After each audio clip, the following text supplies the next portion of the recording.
Welcome to Moviecaps. Today, I will show you a sci-fi action movie from 2001, titled, Replicant. The movie is about Jake Riley, a Seattle police detective, who had spent 3 years trying to stop Garrote. Edward the Torch Garrote was a serial killer, who had a penchant for killing women with kids and then setting them on fire. Now that Riley retires, the NSA comes into play here and offers a job to Riley. A replicant, or better a clone of the killer, should help him find the real one, as a kind of test if it works out. Now Riley is back on track, with a clone of the killer. Will he be able to put an end to the carnage of this psycho-femicide? Spoilers ahead. Watch out, and take care. The movie starts with a single mother, calling the police. She tells the police that she is in danger, and a man is trying to kill her. She begs them to help her, and save her from the mad man that is after her. The killer finds her and breaks her phone. The woman starts crying, and asks him why he is doing this, and what he wants from her. The killer tells her that she is a bad mother, and does not deserve to live. He kills her, and sets her body on fire. The woman's child is also present in the place. The killer grabs him so he can kill the child too. In the meantime, the police arrive on the scene, so the killer tries to escape. The fire spreads everywhere in the house, and the killer runs away, with the child still stranded in the house. Detective Jake Riley arrives on the scene, and saves the child from the fire. He manages to get a glimpse of the killer while he is escaping, and sees the killer was wearing a black leather jacket. Jake starts chasing the killer, and at one point, his hand gets a minor cut and starts bleeding. Jake finds him running away in a car and shoots him, but the killer runs over Jake. Jake does not die, he just gets minor injuries. The rescue team and EMT arrive. Detective Jake Riley is a Seattle police detective, and it is revealed that he had spent 3 years chasing this killer. The killer's name was Edward the Torch Garrote, who had a habit for killing single women, and setting them on fire. All of his victims were mothers. It is Jake's last day in the police force, after which he will retire. But then, he is approached by a couple of national security agents. They give him a mission. The mission is to find and kill the killer known as the Torch. Jake refuses their offer, and tells them that he is retiring. They try to convince him, and tell him that if the torch is not stopped, then more innocent women will be killed, and people will be living in fear. Jake is a good guy, and he took an oath to serve and protect good people in their lives, so he agrees with the agents, and tells them that he will help them in catching the sadistic maniac. Just days before Jake's retirement, Garrote strikes again, but Jake is off the case. During his retirement party, Jake receives a call from Garrote. He tells Jake that his next victim will be him, and after killing him, he will kill Jake's friends and family. Jake gets angry and smashes the phone, because he knows he cannot do anything right now to stop Garrote.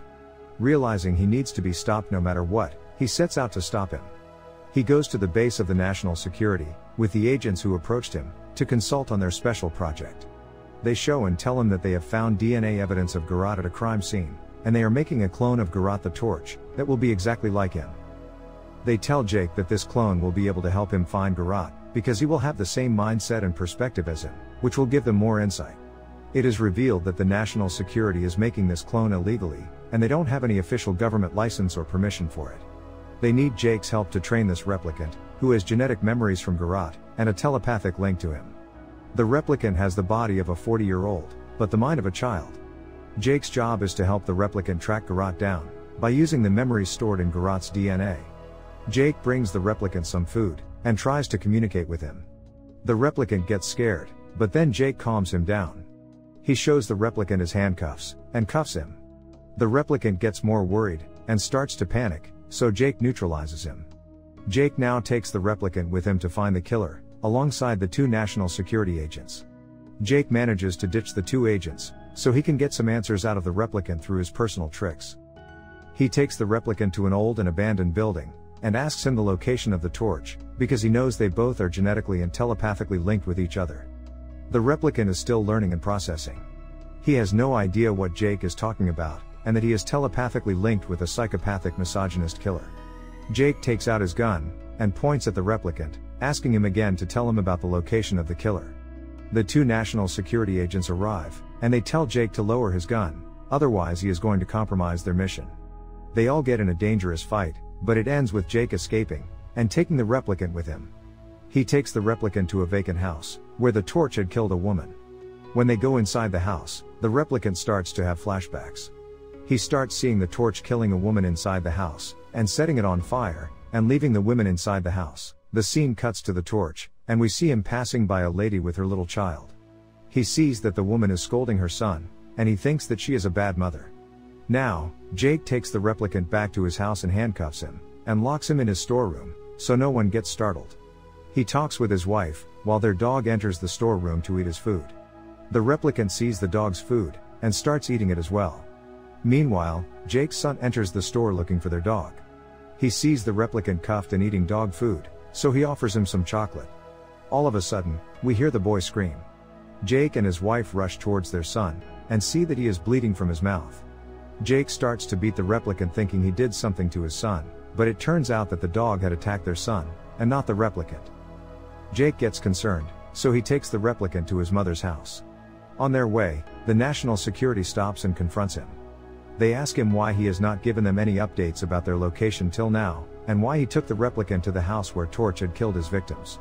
Jake now figures out that they have put a tracker in the replicant, so he takes the replicant to the washroom, and strips his clothes off. He starts searching the replicant's body to find the tracker, but fails to locate it. Jake's mom walks in on them, and sees her son with a naked man. She asks him what he is doing to him. She worries and asks him why he thinks of everyone as an enemy. She understands the replicant's situation, and tells him to just listen to her for once. He listens to her, and starts treating the replicant with care and kindness. The next day, Jake takes a snapshot of the replicant, and scans his images to find any information or records about the Torch. He finds out that the Torch is a man named Edward Garrott, and sees his current address. The replicant and Jake begin to hunt Garrott. Jake believes the replicant could turn him on at any time, as Garrott's killer instinct may take over. The replicant tries to understand the world, and his connection with Garrott. Though Jake is abusive, the replicant looks to him for protection and guidance, as they close in on Garrott. Garrott and the replicant confront each other in a bar, after Garrott fails to kill Jake with a bomb. He kills a bartender, but lets the replicant live. An origin story shows that Garrott was abused by his mother, who then killed her unfaithful husband, and tried to burn their house down, which reveals why Garrott hates women. They confront each other later in a parking garage. Garrott tries to convince his brother that Jake cannot be trusted. Frustrated that Garrott got away, Jake asks why the replicant let him go. The replicant replies, "We are the same." Jake tries to tell the replicant that Garrott is a sociopath, but he refuses to listen. They find out Garrott's real name, Luke Savar, and go to the hospital to talk with Savar's mother, but she had already died of a heart attack. Garrott arrives and beats Jake, and also wants his brother to join him by killing Jake, but he refuses, forcing Garrott to try and execute both of them. Jake and the killer fight, leading to an ambulance chase in the parking garage. The van crashes into a toll booth, but the killer escapes. He hits Jake with a shovel, and plans to burn him alive. The replicant and the killer fight again in the hospital's furnace room. The replicant wants to kill Garrott, but realizes that he is not a killer like him. Garrott hits the replicant with a shovel, which causes Jake to shoot him. The replicant suddenly understands that Jake is his real family. An air conditioner, damaged in the fight, explodes, supposedly killing the replicant, after he gets Jake to safety. Upset by the death of his new partner, Jake decides to retire from his new job as a consultant. Weeks later, Jake is with his wife Ann and stepson Danny. He spots a man in a raincoat, putting a package in their mailbox. However, he realizes the replicant is alive, when he finds the package contains a music box as a gift for Jake's help. The replicant is shown dating a hooker. The end. Thank you for watching. Subscribe if you'd like to see more videos like this. Turn on the notifications and leave a like to help the channel out.